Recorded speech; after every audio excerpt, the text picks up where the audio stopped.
Good morning, everybody, and welcome to our Monday Motivation Spotlight series. Today, Israel woke up with good news as well as unfortunately sad news, but it is wonderful to have some good news, which we haven't had for a while. So that was very great.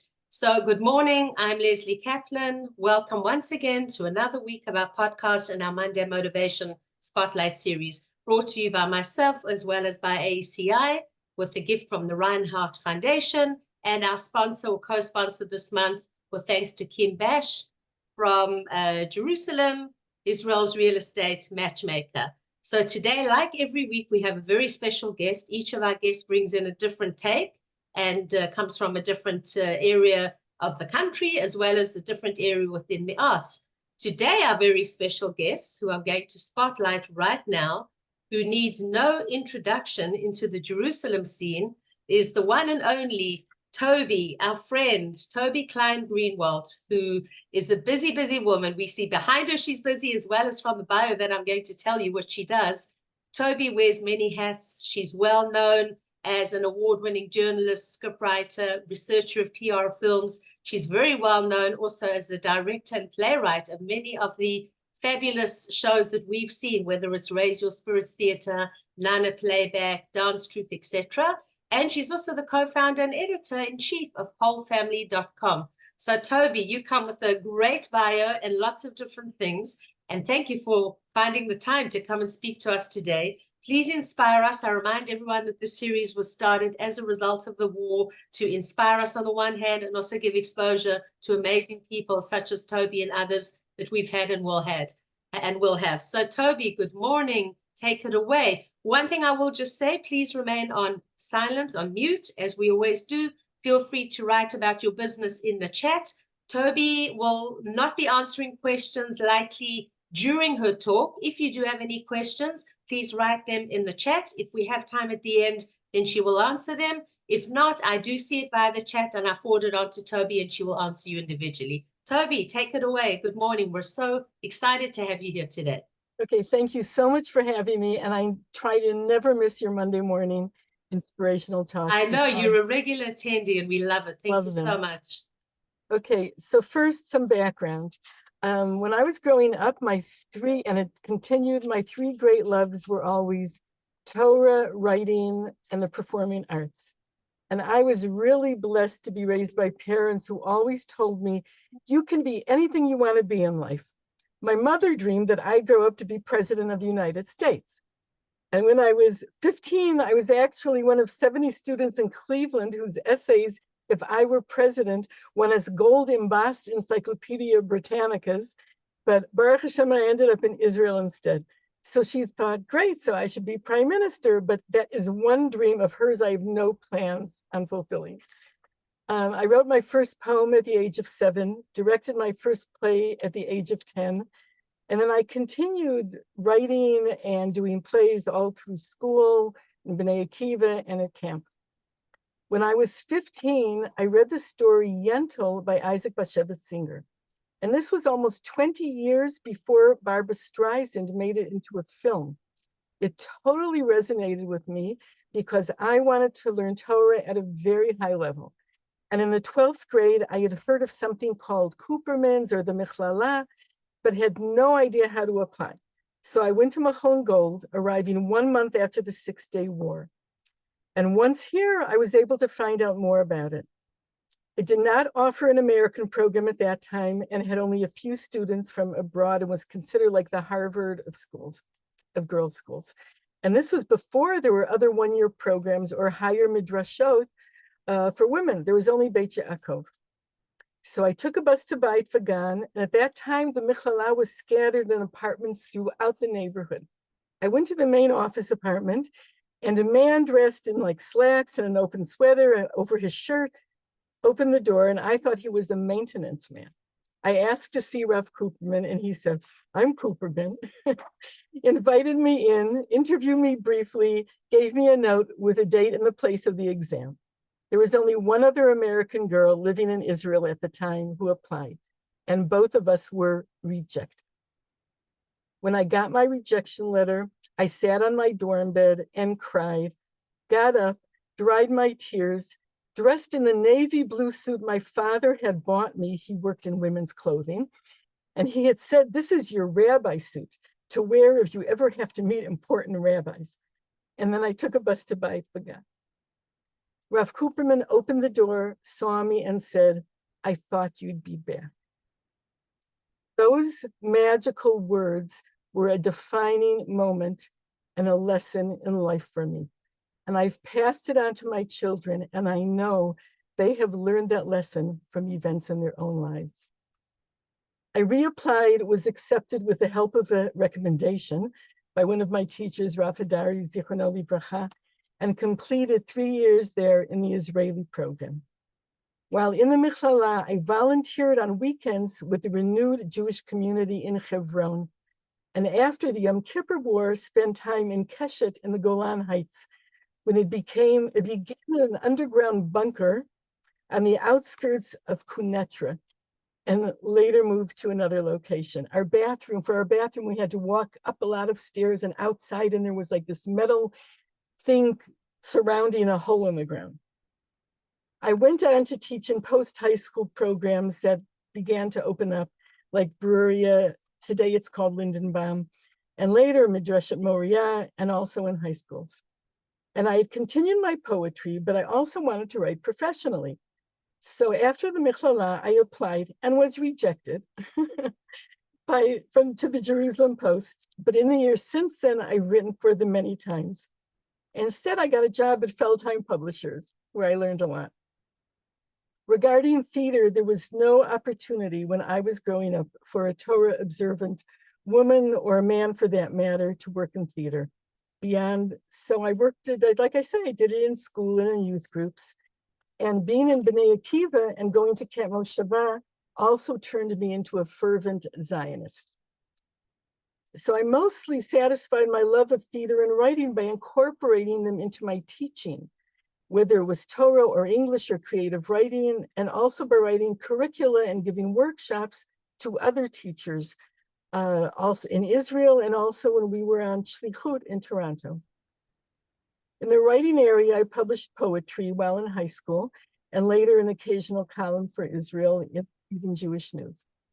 On the night of my high school graduation, Irving Stone, our school president, offered me a job writing greeting cards for American Greetings, which I did one summer when I was back in Cleveland. He told me years later that one of my cards became a bestseller.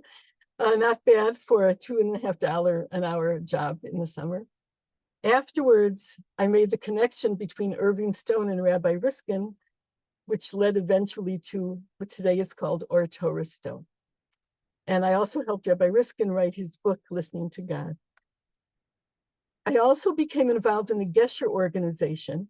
And while I was working with Gesher in Tzfat, shout out to Miri, in 1975, I had my first experience of working in theater with children who had undergone trauma. I was asked by the assistant principal of Badati Elementary School to give a weekly class in drama to students who had been in the Ma'alot terror attack of 1974. 22 of their schoolmates had been murdered in that attack. Most of the kids were very introverted. There was one boy who walked with a limp from jumping out of a window to save his life, and they were 8th graders. This was before psychodrama studies existed in Israel, and even before the playback method, which is called soft psychodrama, had been invented. So I met with the school psychologist for about an hour, and he gave me some pointers. And other than that, I really just worked with my intuition. But with each session, I could feel them like opening like the petals of a flower, reaching toward the sun after the rain.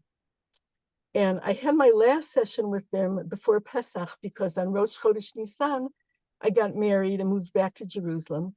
I married an Israeli who was one of the liberators of Jerusalem. And now we have, B'li Ayin Hara, 6 kids and grandchildren scattered throughout Eretz Israel. So I took my students out to the hills of Tzfat, and I said to them, you are B'nai Israel leaving Egypt. And they ran through the hills, jumping and singing and dancing. And it was before I even had the word resilience in my lexicon, but I understood that something had happened and that healing was on the way. 4 years, sorry, Mitra, 4 years later, one of the quietest girls in the group was accepted to the prestigious army band Lahakat Hanacha. I also worked with teens who were defined as at risk. In one case, I directed the play Pippin with the students of Lachan and Efrat. It was a school for kids who had dropped out or been dropped out by other schools. Most of them had a very low self-image of themselves. They showed up for a pre-rehearsal meeting with our wonderful production team, and they were all in torn jeans, like a motley crew with piercings all over the place. And I told them in 3 months, 400 people will be standing on their feet in our local theater cheering for you. And they looked at me like I had fallen from the moon. But that's exactly what happened. 3 months later, 400 people were cheering for them. And they told me that for many of them later, it changed their lives. But it appalled me to learn that unlike other schools, they couldn't make a trip to Poland because they operated under the Ministry of Social Services and Labor and not under the Ministry of Education. So you've heard the expression, if you want something done in Israel, bang on the table. So I paid a visit to the Ministry of Education with one of the principals, and I did literally that. And in the end, they went to Poland with the help of ticket sales and a generous donor and with the ministry's blessing. After the destruction of Gush Katif, I was hired to do a theater project with the girls of Ulpanat Nevet Kalim, who'd been displaced later to Givat, Washington. The principal said the goal is to just work with them for a year. If you put on a play at the end, that's fine, but it's not essential. And the first time I met with them, I walked into the dining hall. And you know, in a school dining hall, it's usually very loud and noisy, and there was almost total silence. The atmosphere was very heavy. At first, they said, no matter what, we won't write a play on Gush Katif. It was too painful for them. But after 6 months, during which time I did all kinds of drama and playback exercises with them, they said, we only want a play on Gush Katif. And in one exercise, I said, imagine yourself as an animal. One of the girls acted out a turtle because she said, I carry my house on my back. I gave them an exercise to improvise a virtual machine, and they made a tear machine where they created and passed a little bottle among themselves where they ki'ilu cried into it. And at the end, they all took the bottle and poured their shared tears into their eyes. Then they cried fake tears, and in the end, burst out laughing. We sat together in writing sessions. They had a scene in which the soldiers came to throw them out of their homes. And when I asked them who wants to play the soldiers, of course, they all said, no, they all refused. So I did a drama exercise with them called The Fundamental Journey that I had learned from Danny Nevitt, the head of Playback Theater Beersheba. And I discovered later that it was actually adapted from an exercise by a French theater person, Jacques Lecoq. And without going into the details of the exact exercise, I had them all wear white full face masks. And at the end, I said, anyone who plays a soldier will wear a white mask and be unidentifiable. And there were suddenly 22 volunteers. And it was the most dramatic scene in the play. And in general, I think that all theater, like all writing, is therapeutic, because in all theater and writing, or most theater and writing, we struggle with the human condition, and we're looking for something. Now, the principal told me that the funding for the program came from the Jewish Federation of Chicago. So I asked him, do they know that I'm doing the program? And he said, no. So I said, well, the head of the Jewish Federation of Chicago is Rabbi Harvey Well, who since then has moved to Elazar. And when I was at Camp Mosheva at 11 years old, he came up to Madricha and he said, who's writing these songs for Color War? And she pointed to me and he said to me, don't ever stop writing songs. So even though I didn't write any songs for the Gush Katif play, as you know, I've written many songs for other plays since then. So that was like a circle closed. During the Second Intifada in 2001, together with Sharon Katz, Arlene Chertoff, and another 100 women, we started Raise Your Spirits Theater. And a shout out to 3 women who've really been pillars of ours to this day from our Amuta, our chairwoman, Tammy Rubin, and also Yuda Spitz and Felicity Aziz. We've included, in addition to trying to put on great plays, we've included in our cast women and girls who've suffered deaths in the family, divorce, abuse. We've had children in the cast with social problems, learning disabilities, ADHD. We included a little girl with Down syndrome in our last show. Our actresses or actresses' mothers told us over and over how this helped them survive and grow. And we also religiously, we have women who are Dati, Lumi, Haredi, and traditional. My women's playback Nana dance troupe, which is improvisational theater, has performed in addition to in Hebrew and English, not just for regular audiences, but also for women in a battered women's shelter and for women in Sderot, and more recently for evacuees and for women with family members who are in the army. My Hamra group is a mixed group that performs for English speakers, mostly for landmark birthdays and for Olim Chadashim. What I love about playback theater is that it teaches us humility. Because if you ask a regular group, if you ask when I draw concentric circles on the board when I'm teaching them, and you say, who's in the center? And in traditional theater, you might say the lead actor or the director, but in playback theater, it's the storyteller. And after the storyteller, the audience, because we serve them. We're not there to serve ourselves. Now, I want to say something about competition because we're all business women. My Nana playback group was the first one that performed women to women and that focused on actresses with a background in dance. And after I taught in the expressive therapy program in the Michlala, some of my students opened their own troupes. And I sometimes found myself in the weird position of competing with them for the same gig.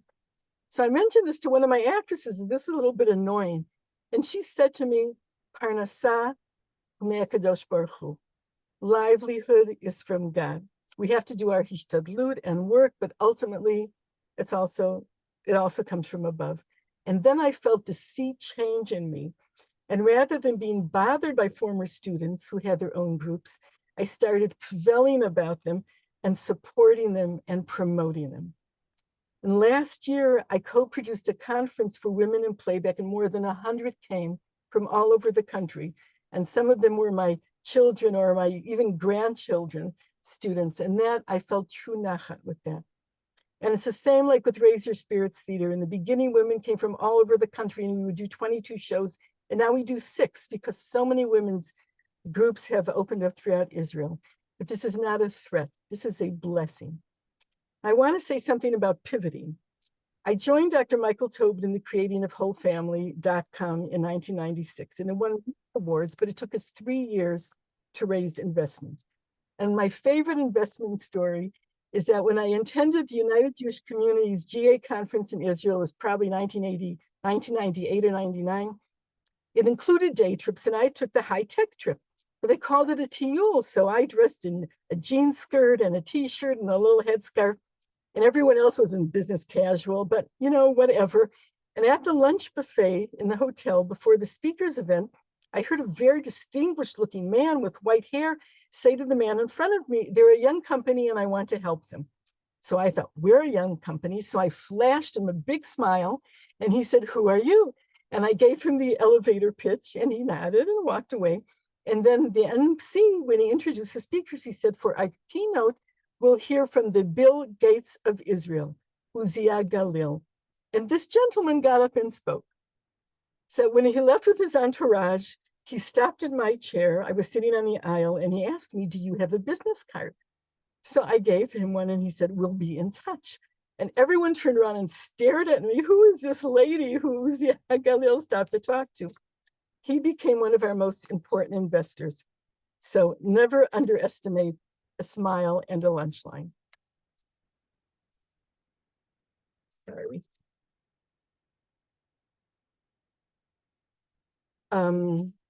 Just wanted to add one more thing. When we pivoted, what was the pivot that we did with Razors, with Whole Family? When the dot-com bubble burst in the year 2000, we kept the site online, but we also started a theater group called Dor L'Dor, because the site is based on like family conflicts.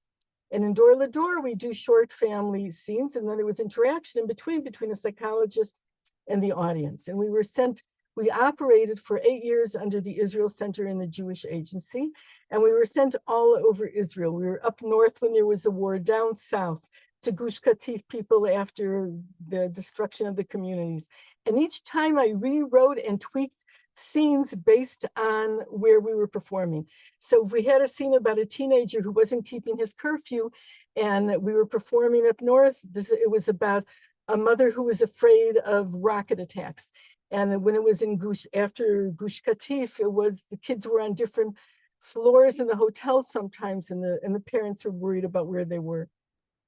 And I remember one woman from Sderot telling a story in between scenes about how she heard the siren and she was in the shower and her son was in the house with his friend, and she had to run out, put a towel around herself and run out. And she told the story with humor. And I thought, again, wow, what resilience that you could tell this with humor. And I want to talk a little bit about unity. As the co-producer with Myra Gutterman of Mikva the Musical, like my other theater groups, we include in our cast women who are Dati Lumi, Chardal, Haredi, and traditional. We're blessed with a wonderful lead singer, choreographer, songwriter, Adina Feldman, and with a 5-woman band led by Yoni Yakubovich, from the legendary Tofa band. And she was like the first women's performing group more than 40 years ago, and really my inspiration. And all our stories are true, but some of the stories are told by Michelle Thaler, who actually is in a wheelchair, paralyzed from the waist down. And one of her monologues is the funniest one of the evening. And again, I thought, what kind of resilience does it take to look at a situation like that and find humor in it? And I also do something called Biblio Playback, where we use Tanakh. And when our mikvah show was brought to America, I did the book of Ruth with a group of women. And one woman got very emotional and she said, I have a son who's dating a non-Jewish woman, and I was so devastated by this, but this gives me new hope, this experience of looking at Ruth and Naomi. And now for a more personal challenge. On November 28th, 2016, I received the diagnosis of breast cancer.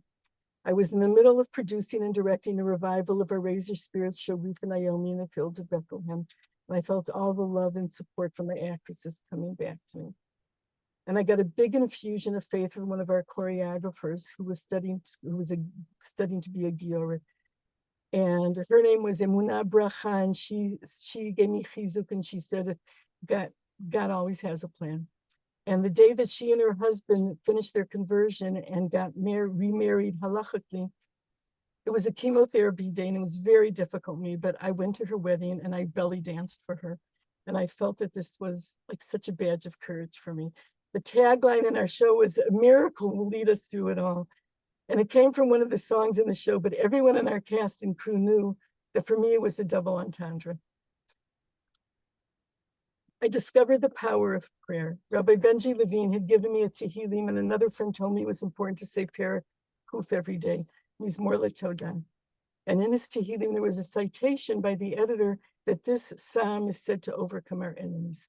So I love the idea that thanking God is the way we vanquish our enemies.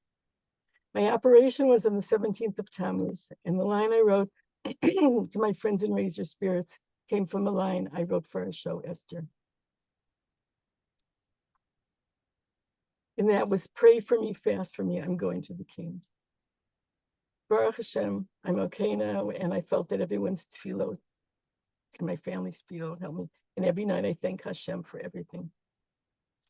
Now, ironically, after being a journalist for more than 30 years and covering intifadas and wars and Holocaust stories and the trial of Demanyuk for 6 years and terror attacks in Gush Katif, the first time I won an American Jewish Press Association award was when I published my personal story about going through cancer. And I had written about things that I thought were so much more important, but I guess it was my personal story that moved them. And in early 2018, I fell and broke my shoulder. And I was in the middle of co-producing a conference for the Atzara organization, International Women's Performing Arts. And my left arm was in a sling. And my particular tasks were producing the masterclass day and an evening concert in Yerushalayim. And it gave new meaning to doing things single-handedly, because that's what I had to do. But for that, my inspiration was my mother, because I remembered when I was around 12 years old, she was arranging this beautiful evening for a doctor, for our pediatrician, and she broke her arm. And I remember before the days of computers, the index cards scattered all over our dining room table, and she did it all with one hand, including when she presented him the plaque on the evening of the affair and the announcement that they had raised money for a medical student scholarship fund. In 2006, I co-directed with Sarah Beth Solomon a theater project called Secrets for Anglo youth who were a little bit on the edge and struggling with their new OLS status. And I asked them to write a scene called Voices in My Head. And one of the voices kept coming back to me when I was dealing with my own cancer challenge. And that was, just keep going. So a few years ago, I said to an Israeli theater colleague of mine, I'm envious of all the opportunities that an Orthodox woman has today in the performing arts that were not available to me. And she said, don't be envious that you didn't have it. Be happy that you are part of the revolution. For one of our shows, I had some favorite sayings of my own printed on mugs and gave them to the women in the production crew. And I'm going to share them with you now. And they are, life is full of surprises. We only take with us what we leave behind. And even penguins, if they really want to, can learn to fly. And in times of challenge, as my teen actor said, just keep going. Absolutely. Wow. Toby, you were so inspiring. So inspiring, just your personal story, as well as just the stories behind the scene. And we do have one question, which I'm curious to know as well. Do you have a preference between your musical performances or doing drama? Wow, that's interesting, because it's like asking which child do you love the most? You know, they're both they're all your I'll children. tell you They're what all I your love about babies. what I'll tell you something specifically special about Raise Your Spirits is that it combines Torah and writing, and acting and theater. And that's a special combination. And also in our Mikva show, by the way, I think I mentioned to you, we're collecting now, we're going to be updating it, including war stories about Mikva. And there also, I did not write most of the songs, but it includes, in our new version, I wrote one of them, but Adina wrote most of the songs. It includes also Torah. It's more halacha than Tanakh, and writing and dancing and playback. Of course, playback is something very close to my soul because it's improv where you have to bring a story out. So I don't know, I love it all, but I guess that's it. I love it. Do you have a favorite musical theater presenter or producer? Oh my gosh, they're all terrific. It's hard to pick out one. Everyone, it's really teamwork. In all of except for when I'm like in classroom teaching or giving a workshop, you need a team. You need a team. Life is working with a team, and without a team, if you're doing a play, any kind of production, you have to have a good team. You have to have a team that works well together, and sometimes, and you also have to learn. One of my friends in Raise Your Spirits, Judith, she has a great line. She said, people get a lot more accomplished when they're not worrying about who gets the credit. And as you notice, like I mentioned so many names because it's so important to me to give credit to as many people as I possibly can. But as a team, you really have to lizrom biyachad, to flow together. My grandchildren, they laugh at my American accent, but I even taught them, my playback actresses know that if we run up in a difficult situation, we come somewhere and the conditions aren't exactly what we accept. I always say, anizo remet. I flow. So now I have my Israeli children walking around imitating Savta saying, anizo remet. So amazing. So thank you so much, Toby. You've been a fabulous spotlight. Dafka, when we're ending, my neighbors above are drilling and they've been quiet all the time. So forgive the noise for the last minute. So it's been wonderful having you. Thank you again for joining. If you're listening to the recordings, enjoy as well as join us live. It's always best when you can join live. I'm Lesley Kaplan. Thank you again. Next week, our favorite and fabulous guest who's here today is Meira Golbert Barlev. So we look forward to hearing Meira's story. And I thank again our co-hosts and our sponsors, ACI, as well as Kim Bash, Israel's real estate matchmaker. So wishing Am Yisrael B'sorot Tovot, we should wake up to more good news like we heard this morning. And have a fabulous day, have a fabulous week. And we'll see you next week on the Monday Motivation Spotlight. Bye-bye. Thank you for joining.